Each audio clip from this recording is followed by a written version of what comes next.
tinokukwazisai mhuri yeZimbabwe kusangana kwatiri kuita nhasi rarimwe zuva. Nhasi uno katiri kwakawere, kwamutoko, kumabuja, kunorira pfene, kunorimwa mapuno, ndiko kwatiri kukuunzirai chikwata chinorova misambo yepasi chigare. Naizvozvo regedzai tiregedze kuwanza minamato sadza richipora. Takutanga chirongwa chedu chezuva ranhasi. Rangu zita ndinonzi Andrew Neshamba. Senguva dzese kamhuri yeZimbabwe tinokurudzirai kusubscribe kuDrumas Media. Drumas Media, taking you to another level. Zvakaoma vasikana, kana ngoma yarira kugara mumba kunonetsa, inzwa Drumas yauya. Inzwa terera ngoma. Zvakaoma, terera mwana tiende.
neshanje murume wangu kana ukamwaroga neshanje yati ndinotonga we yati ndichatonga we yati ndichatonga we yati ndinotonga we yati ndichatara ndinotonga we baba mwana kana ukamwana ndichatara baba mwana kana ukamwana ndichatara ndinotonga we ndichatara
Ndasusuara.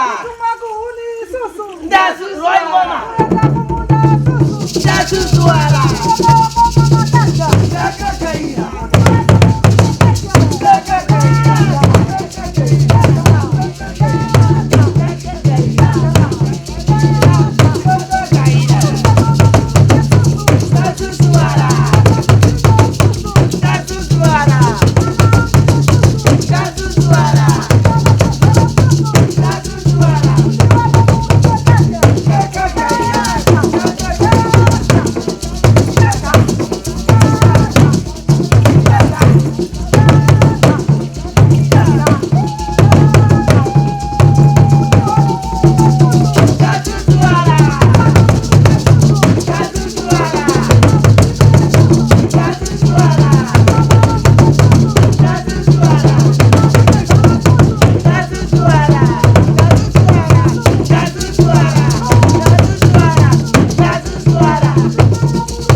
Ishoko auna kamboga ndati musaone warora wazhinji wachipinda Johani Masowe wanonotsvaga kuti ari kuroya vana vavo ndiani. Amai wemurume ndiwo chete wanongobatiwa uroyi. Hakuna mukadzi anozomboya kumba kwenyu achikutaura kuti ndanzi amai wangu vari kuroya mwana wenyu dedi. Amai wemurume ndiwo vane mazino wakadzi. Wemukadzi havana mazino awaJohani. Zivai chamunoendera kuchechi madzimai kona mata Mwari chete. Pamusoroyi inini ndinonzi Tapiwa Nyakabawo, ndinobva kwaMutoko muwadi 4 Kawere. Takafoma gurupu redu rinonzi Pasi Chigare Ngoma gurupu. Takarifoma tichitsvaga zvikwanisiro zvingatibatsire tichirarama. Tikaridzidzisa vana vechidiki vachiri kukura zvaitwa chinyakudhara zvechinyakare. Tinotamba tsotsa nekwaya jiti. Takaitira kuti vana vari kukura varege kurasa chivanhu netsika dzechivanhu chedu tichirarama. Ndatenda hangu. Pamusoroyi ini ndinoitwa Livingstone Majoni ndiri muKawere ward 4. Ndakatanga gurupu iri kuridza zvengoma. Ndakatanga 86. Ndichitanga kuridza ngoma izodzi ndaitamba TD paKawere Primary School. Kusvika nanhasi ndinoti kana wachida kuita TD ndinototorwa ndichitombowadzidzisa kuti watambe ngoma dzechinyakare. Ngoma dzechinyakare idzodzidzi ndakadzidziswa naBetro Nyakabawo namunyono wachinomona ndiwakatidzisa ngoma izodzi. Saka ndahamba ndangoramba ndichingoridza ngoma izodzi kuita kuti vana vechidiki avo vasakangamwe kuridza kunoitwa ngoma dzechinyakare, nokuti ndidzo ngoma dzairidzwa paitambwa mabira nemagati, kuti wazonyatso kuziva kuti mudzimu unosvika sei pairwa ngoma nembira. Ndo pandakatanga kuridza ngoma idzodzi. Ngoma iyi yekutanga hombe inonzi dandi. Tumwe tudiki uto tunonzi tungwiru. Iyo hombe imwe iri pamusoro apo inonzi mutumba. Ndo matangira takaita. Kozoya zvimwe zvipfeko zvinopfekwa muno makumbo muno anonzi magavhu. Ndatenda. Ko imimi kuzotanga kuridza ngoma tingati kudzinza kwenyu kumhuri kwenyu kuna here aimbozviitawo zvinhu izvi? Baba wangu airidza. Baba wenyu vapenyera vakashayika? Vakashayika. Alright. Saka tingati ndezvemhuri? Ndezvemhuri kana mumba medu macho mutoridziwa. Aiwa, tinotenda chose. Pamusoroyi mhuri yeZimbabwe. Ini ndaitwa Mary Tsvimbo ndichigara munzvimbo yeMutoko muKawere ward 4. Ndiri mumwe wevamwe vari mugurupu rinonzi Pasi Chigare Ngoma gurupu. Takafoma gurupu iri kuburikidza nekudzidzisa vana kutsvagawo kurarama tichidzinga urombo nekufunganya maningi mashure mekufirwa kunyange mashure mekusirwa nherera. Zvinhu zvinenge zvinotibatsira nekuti tiri vanhu vakaronga gurupu iri tiri pakuda kuti tihaiwe patinoendawo kunoimba. Tinogona kuenda murufu, tinogona kuenda mumanyaradzo, togona kuenda mumuchato kune vanotifarira.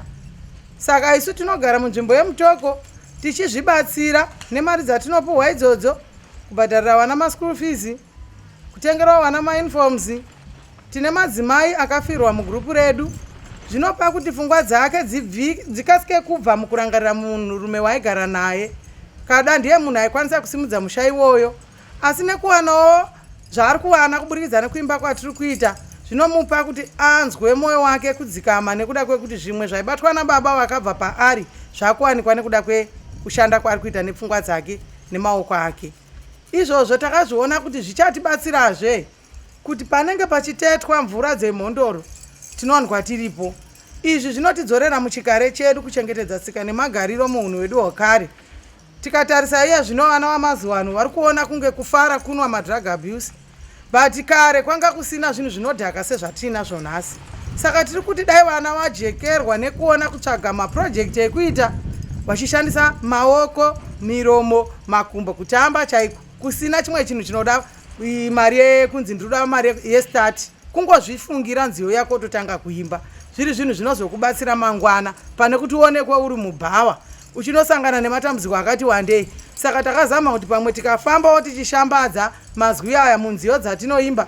Tine imwe nziyo yatakaimba yekuti kutambura huda muZimbabwe. Chikonzero munyika yedu yakasununguka, mune nzizi dzinotipa mvura yemadiridziro, tinoshanda maprojekti ekurima magadheni, tinochengeta huku, tinowana zvikwanisiro zvakati kwanei kuti tiwane kupedza urombo nekufunganya pamusoro penherera dzatinenge takasangana nadzo. Mazvita ko ndine mubvunzo ipapo pakunge muchidanwa kuma-events akaita seemhondoro. Imimi muri Chikwata makawanda kudaro, ndironzwa kuti vanhu vanofanira kuenda vakachena. Munozvifambisa sei kuti muzoenda kunoparticipate ikoko makachena? Takatsvaga vanhu vekushandira yatinoti maricho kana tiri kwedu kwaMutoko, ndobva vatipa basa. Aiyo, asi zvandiri kubvunza. Alright. Kuchena kwokuti haufanira kusangana nemurume. Alright. Tine nzira dzekutaurirana zuva ratinenge takokwa kubva musi watinosumwa zuva iri kuti tinoda unoita zvakati kwakati. Tiri vanhu vanoungana nzvimbo imwe chete, takasepareta kuti varume vanorarama imba yavo, vakadzi vanorarama imba yavo. Uyezve isusu vanhukadzi tinofanira kucherechedza nguva, zuva ratiri kunobatana nevanhu ava kuti hatisi kunguva here, nekuti nzvimbo idzi dzinoyera dziendwe nevanhu vanenge vari kunguva. Dira redu ratakapfeka ratinova takashonga panguva yatinenge tichiita ngoma dzedu tiri mukati menzvimbo dzemhondoro, takarisarudza chikonzero ndiro rinoshandiswa nemhondoro dzemuno maMutoko, ndo zvipfeko zvavo black and white. Saka takaona tichitsigira mhondoro dzedu kuti tiwanikwe tiri pamwe chete nawo. Ana Shumba Nyamuziwa.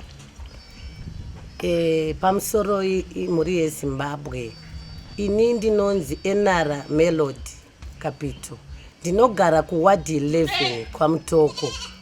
Ndinoita zvekuimba ndichitamba mutambo unonzi GT.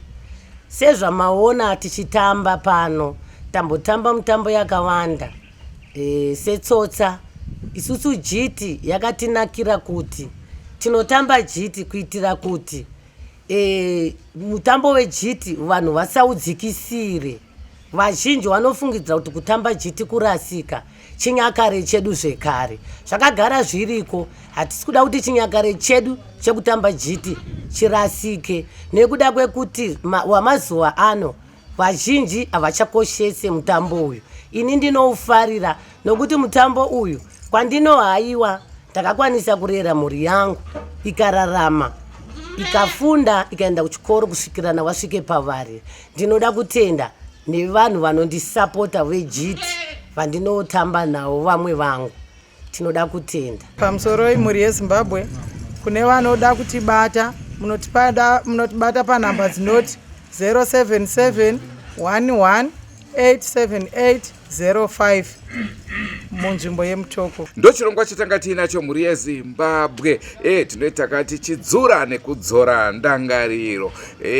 Tisati tana namukoma Aleke Macheso, tisati tana Japreza, zviko zvaimborohwa kumashiroko. Ndo chinangwa chedonzvo redu rezuva ranhasi. Takachida kumbokudzosai kudzura nekudzora ndangariro, tichoziva kuti tizwa nani, takabvepi, tiri kuenda kupi. Andrew Neshamba ndozita rangu. Ngatisangane mune zvimwe zvirongwa zvacharamba chikupai, asi musakanganwe kusubscribe kuDrumas Media. Drumas Media, taking you to another level. Goodbye, my friends. Goodbye, my friends. Wakamboonana, tichazoonana nerimwe zuva, hama dzangu. Goodbye, my friends. Goodbye, my friends. Wakamboonana, tichazoonana nerimwe zuva, hama dzangu. Ini ndokwenda kubasa kwangu. Iwe makiwe mkaranga.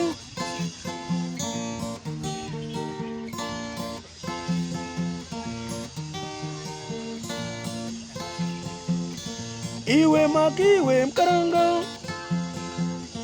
Iwe makiwe mkaranga.